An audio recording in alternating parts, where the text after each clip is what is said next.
Xerfi Spécifique, le département études et prestations sur mesure de Xerfi, fait ici le point sur le marché des instruments de musique en France en 3 séries de données exclusives. Elles sont issues d'une étude réalisée en 2022 pour le compte de la CSFI, la Chambre syndicale de la facture instrumentale.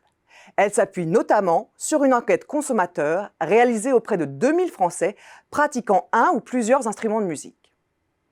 La première série de données permet de mieux cerner les caractéristiques sociologiques des musiciens. Environ un tiers des Français jouent d'un ou plusieurs instruments, avec une répartition à peu près équivalente entre inactifs, CSP+, et CSP-.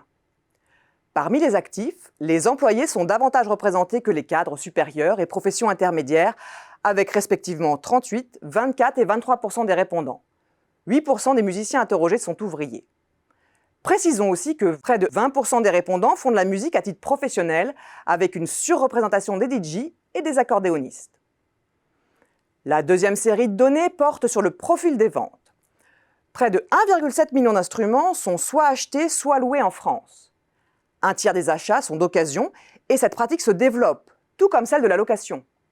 Le segment du neuf, lui, est estimé à 534 millions d'euros TTC. Parmi les catégories d'instruments neufs ou d'occasion les plus achetés figurent les pianos et orgues ainsi que les cordes pincées, essentiellement les guitares, qui pèsent pour elles deux pour 57% des volumes. En troisième position viennent les instruments à vent. Par ailleurs, si les magasins physiques, généralistes ou spécialisés assurent plus de la moitié des ventes, les sites e-commerce confirment leur essor, représentant 31% des volumes. Au-delà des ventes, d'autres activités participent à la dynamique de ce marché. C'est ce que montre cette troisième série de données sur les accessoires les plus fréquemment achetés. Le top 3 est exclusivement composé d'équipements pour guitare, à savoir des cordes, médiators et accordeurs. Au total, la vente d'accessoires est estimée autour de 130 millions d'euros. Autre activité clé, les services d'entretien, réparation et restauration. 31% des musiciens y ont recours ces dernières années, avec des écarts importants selon les instruments. Finalement, l'essor des marchés de l'occasion et de la location participe à démocratiser la pratique musicale en France, notamment auprès des classes sociales les plus modestes.